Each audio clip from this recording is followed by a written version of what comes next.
South தான் ஒரே நேரத்தில் பல பாங்கு.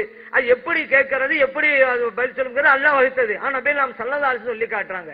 அல்லாஹ் தஆலா கொடுத்தால் அது முடியுங்கிறோம். நம்ம இதுல எங்க நம்ம அல்லாஹ்வுடைய இடத்துல போய் யாரையும் வச்சுட்டோம்? ஏன் இல்லாத சொல்லணும்? இப்ப லிமிட்ங்கிறது ஒரு லிமிட். இப்போ போன நூற்றாண்டு லிமிட் என்ன வச்சிருந்தாங்க? இங்க பேசினாதான் பார்க்க முடியும், கேட்க முடியும். இப்ப நம்ம என்ன சொல்றோம்? இல்லங்க, ஒரு ஆள் எவ்வளவு தொழில் இருந்தாலும் நேரில் அவரை பார்த்துக்கிட்டே நம்ம பேசலாம், பார்த்து கேட்கலாங்கிறாங்க. இப்ப இந்த காலத்துல இப்ப போன காலத்து வாழ்ந்த மக்கள் பிரகாரம் இது ஷிர்காய் போச்சே. தொலைவில இருந்தால் பார்க்க முடியாது, கேட்க முடியாது அடிச்சு சொல்லிட்டு இருந்தாங்க. அது அல்லாஹ்வுக்கு மட்டும் யாராவது கூட தவறா சொல்லி இருக்கலாம். இப்ப முடியுது. நமக்கு என்னத்தான் செஞ்சாலும் சரிதான். அல்லாஹ் நமக்கு கொடுத்த ஆற்றல் நினைச்சதா அங்க எந்த விதமான பிரச்சனையும் இல்லைங்கிறத நீங்க நினைவிலே கொள்ளுங்க. இப்போ ஒரு மனிதன் ஒரு ஆற்றலை பெற்றிருக்கிறான்னு சொன்னா அல்லாஹு தஆலா அவனுக்கு வழங்கி இருக்கிறான். அவனுக்கு எந்த வகையிலும் இல்லை. அப்ப நீங்க கம்மியா இருந்தாலும் சரிதான், தொழில் இருந்தாலும் சரிதான். இன்னும் சொல்ல போனா லட்சக்கணக்கான மக்களுடைய பேச்சை ஒருவர் கேட்டாலும் கூட அதுவும் எல்லை உள்ளதுதான். இறைவன் எல்லையற்றவன். லைஸ கமிதிலிஹி ஷைஉன் தான்.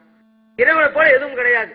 இது என்ன 100 பேர் 200 பேர் இல்ல, கோடிக்கணக்கான பேர் பேசுறாங்க, ஒரு ஆள் கேட்கிறாரு. அதெல்லாம் அல்லாஹ் ஆக முடியுமா?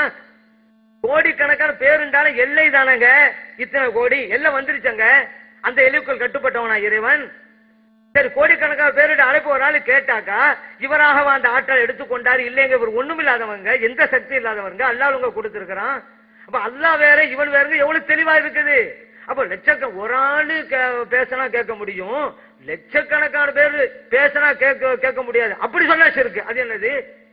ஒரு ஆளும் மனுஷன் பேசுறதுதான், லட்சக்கணக்கா இருந்தாலும் மனுஷன் பேசுறதுதான். எண்ணிக்கை வச்சாங்க ஷிர்க் இல்ல. நான் கேட்கிறேன், ஒரு ஆள் பேசுறாரு கேட்க முடியும், இது ஷிர்க் இல்லை. லட்சக்கணக்கானவர் பேசுகிறார்கள், அது கேட்டா ஷிர்க். எண்ணிக்கை வச்சு ஷிர்க் வரும். ஷிர்க்னா என்ன விளங்கி வச்சிருக்கிறீங்க? அதுக்காக தான் உங்களுடைய முக உரையிலேயே ஷிர்க் என்றால் என்னென்ன விளக்கணும், ஷிர்க்னா என்னன்னு புரியணும்.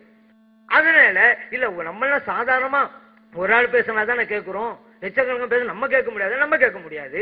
அல்ல சிலருக்கு கொடுக்கா, சிலர் கொடுத்து வச்சிருக்கிறான்ல. லட்சம் கோடிக்கு பேர் கொடுக்கணும், அல்லா தானே கொடுத்திருக்கிறான். விஷயம் முடிஞ்சு போச்ச. அதனால ஒவ்வொன்றிலும் வித்தியாசம் இருக்கிறது அப்படின்னு சொல்லிட்டாலே எந்த சிக்கலும் கிடையாதுங்க. நம்ம அதைத்தான் இதுவரைக்கும் ஆதாரம் கேட்கிறோம். அல்லாஹ்வுக்கு மட்டும் இருப்பதை இவர்கள் கொடுக்கிறார்கள். நீங்க அதான் லட்சக்கணக்கான பேர் பேசினா அல்லாஹ்வுக்கு மட்டும்தான் விளங்க முடியும் அப்படின்னு நீங்க சொன்னீங்க. அதுக்கு ஆதாரம் தாங்க, குர்ஆனில் தாங்க, ஹதீஸில் தாங்க. இப்ப நம்ம சொன்னோம், ஆதாரம் காமிக்கிறோம். இப்ப கடைசியில் நமக்கே ஆதாரம் கேட்டு வந்தாங்க, அந்த ரூட்டை திரும்பிட்டாங்க. ஆதாரம் ஒண்ணும் கிடையாது. ஆதாரம் இருந்தா வைக்கட்டும். இந்த பாருங்க, ஆதாரம் அல்லாஹ்வுக்கு மட்டும்தான். லட்சக்கணக்கா இருந்தால், 1000 இருந்தால் அல்லாஹ்வுக்கு மட்டும்தான் கேட்க முடியும். இந்த ஆதாரம் குர்ஆன்ல இருக்கு, ஹதீஸ்ல இருக்கு. அப்படி சொல்லட்டு 1000 லட்சம் கிடையாது. நம்ம எத்தனை பேர் கேட்டாலும் சரிதான். அல்லாஹ் கொடுத்த சக்திங்க பொழுதே வித்தியாசம் வந்து விடுகிறது. இருவன் இடத்த வைக்கல. நீங்க ஒரு ஆள் இப்ப ஒரு ஆள் சொல்றாரு இல்ல, ஒரு ஆள் பேசினாலும் கேட்குங்கிறதும் ஒரு ஆள் ஷிர்க்குங்கிறான்னு வச்சுக்கோங்க. அப்ப என்ன செய்யுங்க? ஒரு ஆள் சொல்றாரு அப்படி கேட்குங்க அல்லாஹ்க்குள்ளதுப்பா, ஏன்னா ஒரு ஆள் பேசுனா கேட்கலாங்கிற, அதுவும் அல்லாஹ்க்குள்ளதான் ஷிர்க்குங்கிறாரு.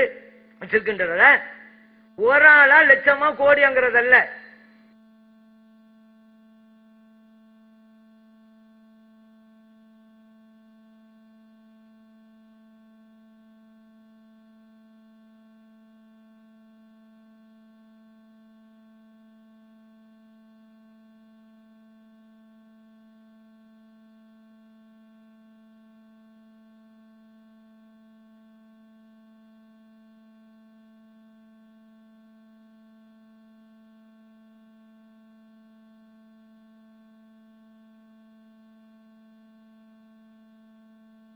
சார்பாக வந்த சுன்னத் ஜமாத்தினர்களுக்கு மதிய உணவு பிரியாணி ஏற்பாடு செய்யப்பட்டுள்ளது. அனைவரும் வாங்கிக் கொண்டு செல்வோம். Take one, hello tasting.